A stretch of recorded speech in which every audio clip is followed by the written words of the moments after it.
Welcome to Obsidian TTRPGtutorials.com. Let's learn how to use the tool. Alright, g'day guys, and welcome back tonight to another Obsidian video.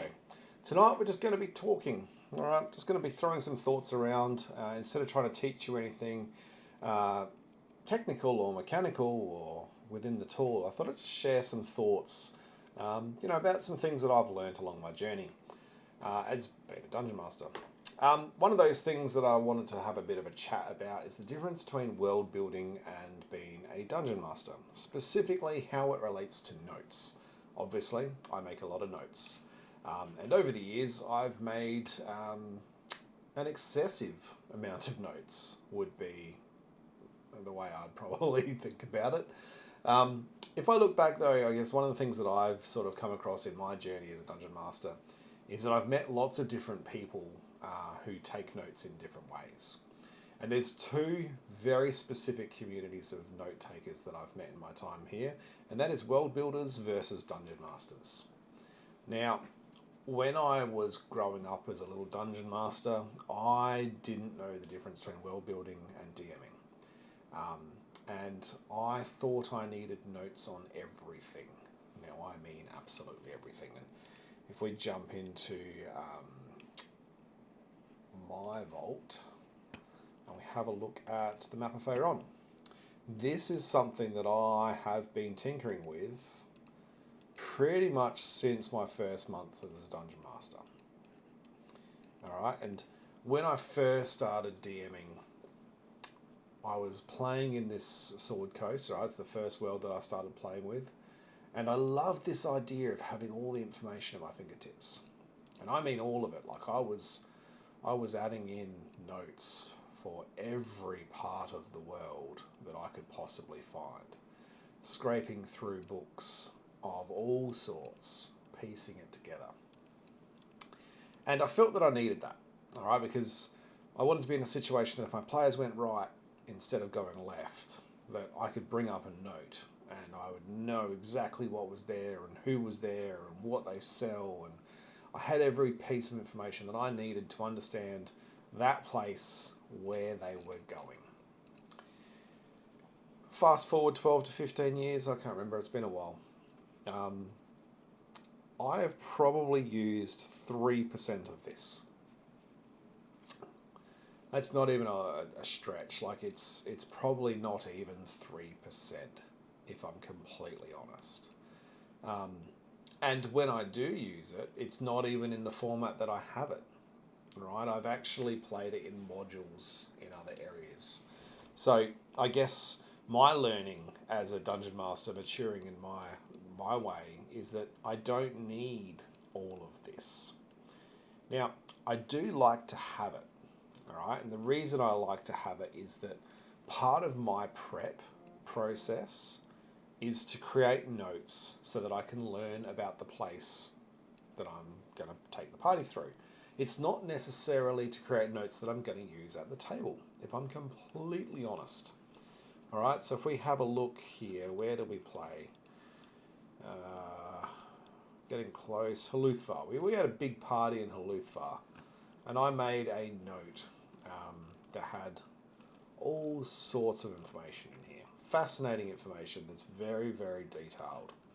Alright, we can see the breakdown of the government types, the groups that are there, the churches, the criminal organisations, the breakdown on population percentages, the population itself, the year, the imports, the exports, a whole lot of information that I will never need, that I will probably never use at the table.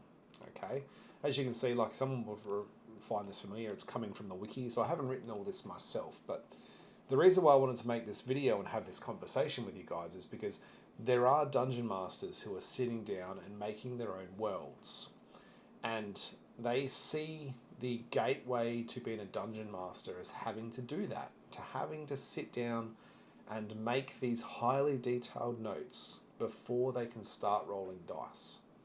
And I just don't think there's much truth to that, if I'm completely honest, right? Now that I've matured my way through the journey of dungeon mastering and come out the other side and gone, you know what do I need to actually run my games? And here's an example, right? So I was playing Tyranny of Dragons, which is it's got a lot of trouble. The way I played it, anyway, I didn't play it out of the book. We played with a theme from it, I guess, and we used it to sort of run the game in the background. But it was a travel campaign to start off with. It was a lot of travel, an unnecessary amount of travel if the author ever sees this video. And, you know, my players were constantly going from town to town. And one of the things that I've come to learn when you're running a town is that you don't need to know every NPC. You don't need to know every business. But what you do need to know is that when your players get there, there's a few categories of things that they're going to want to do. They're going to want to sleep. Okay, they need a place to rest. They're going to want to eat, all right, because they need to regenerate all their HP points. And usually what you'll find is the sleep and the eat can be done at the same place most of the time. All right, I'm pretty sure they didn't have McDonald's in Shadowdale. All right, you don't need to have a separate restaurant specifically for that purpose. You might choose to do so, but during the time period, most of the places was an eat and a sleep at the same place. Outside of that, they're going to need a place to shop, all right? And that's one of the things that I like to set up is I like to have a shop.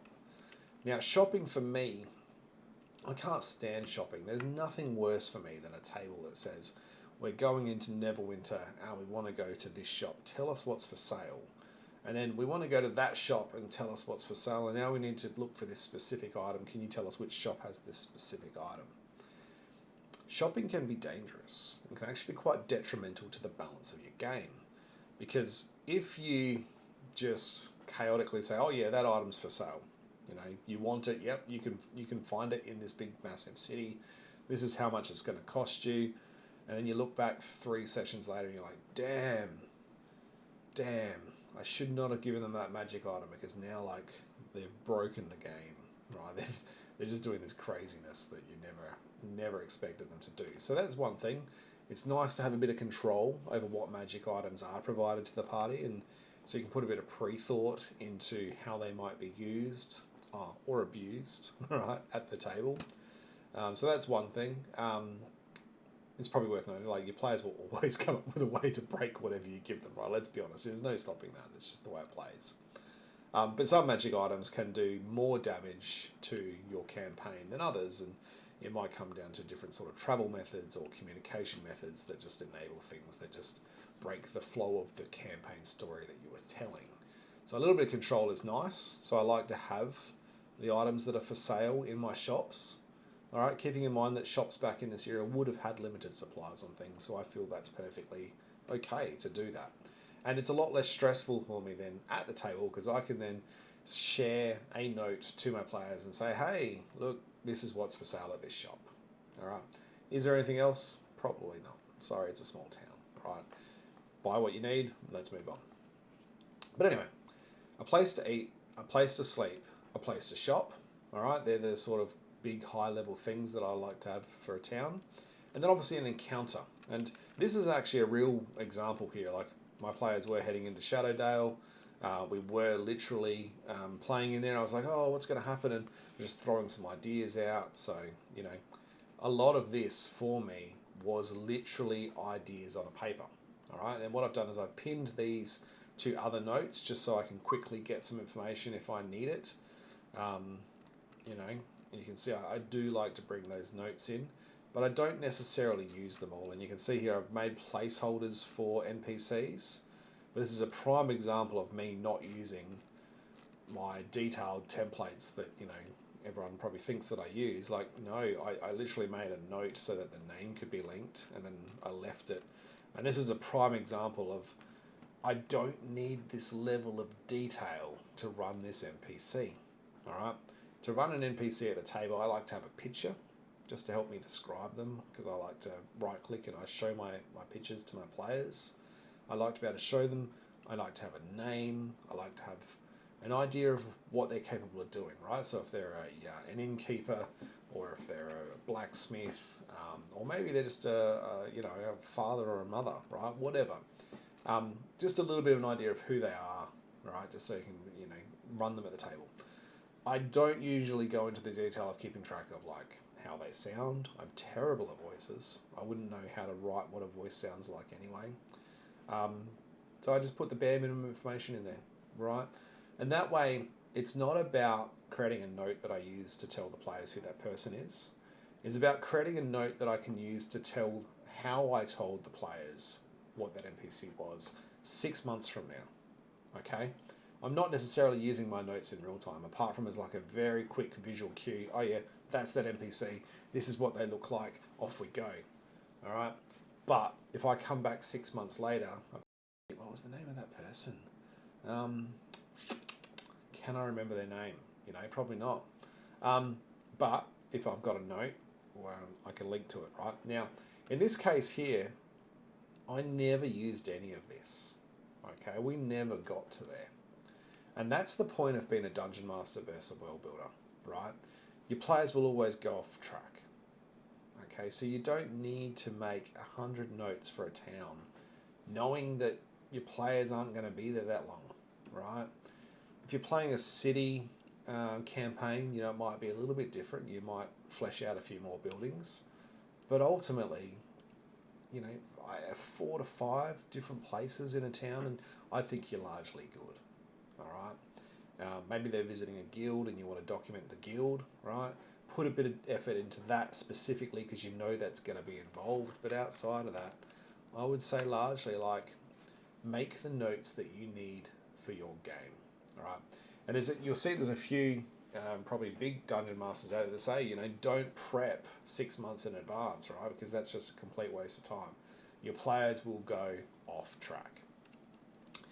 Now, with that said, if you're a world builder, your needs are completely different to a dungeon master because you're documenting a world for the perspective of whoever's reading about this should be able to walk away with a really strong understanding of what that town is and what's in the town. And it might be playing into something like a book, right? You might be writing a town for a series of stories, in which case it's obviously going to be helpful to know that this town exports gold but imports herbs and fish, all right? Because then that might help you tell the story about why the fish went missing and all that sort of stuff. And some of this may be applicable to dungeon masters as well, but I think you get what I'm trying to say, right? Don't go into too much detail if you don't need to.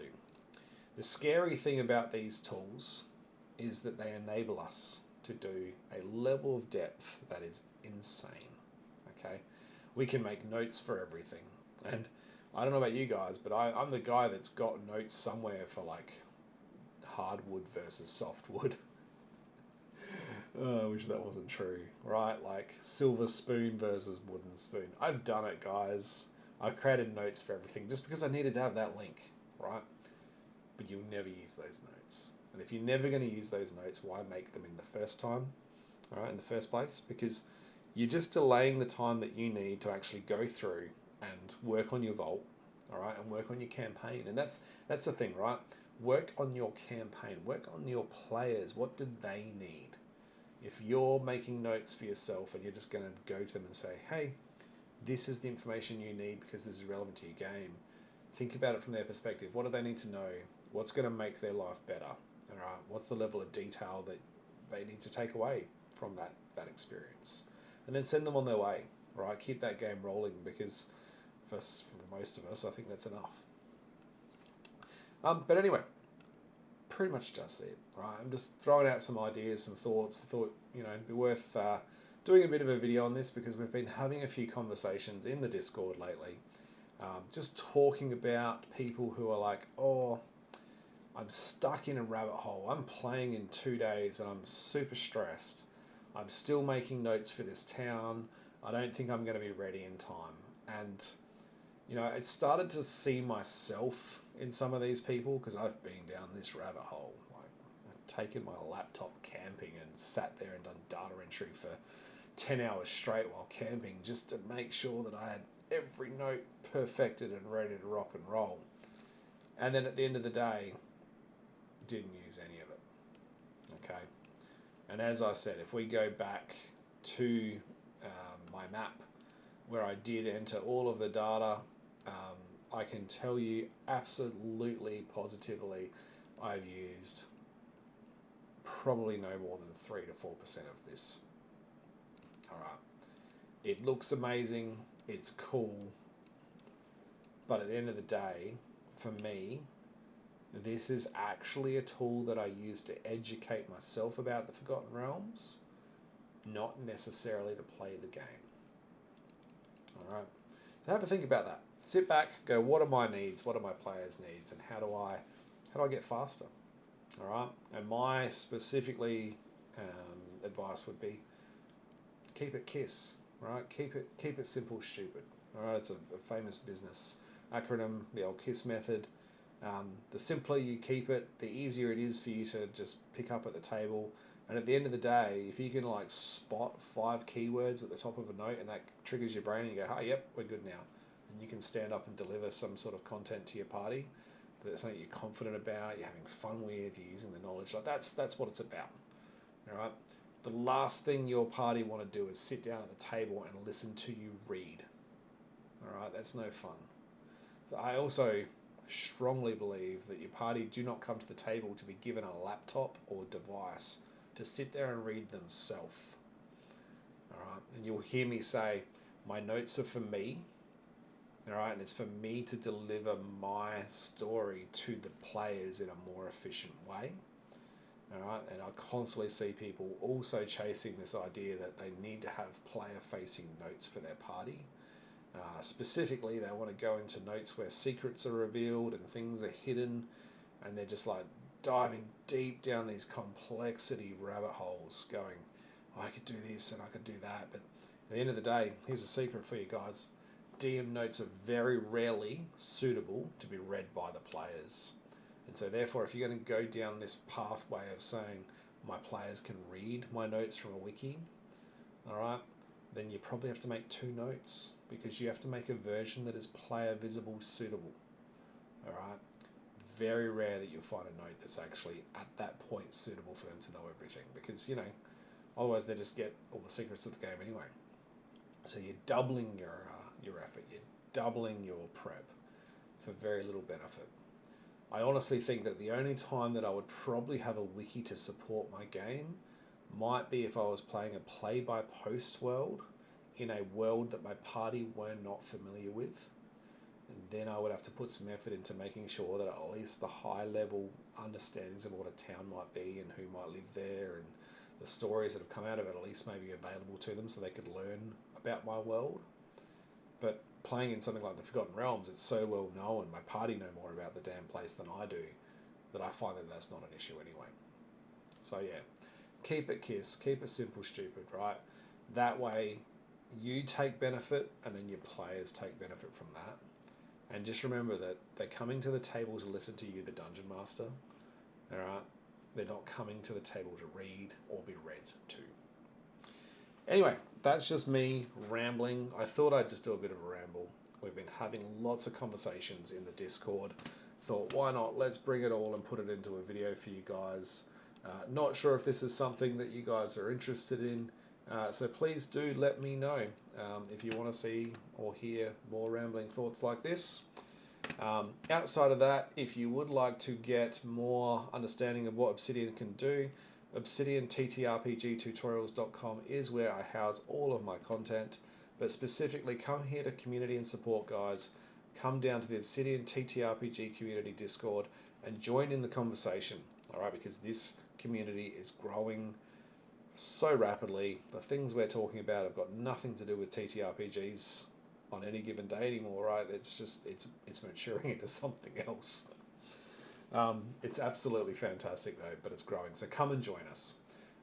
Outside of that, I want to say a huge and massive shout out and thanks to all of my Patreons. Your support means the absolute world to me. If you are new to these videos, you can support me through my Patreon, a link on that community page as well. And you do get access to the Obsidian TTRPG Foundry Vault, which is designed to get you started with plugins and things already installed. But outside of that, guys, have a great day, and I'll speak to you on the forums.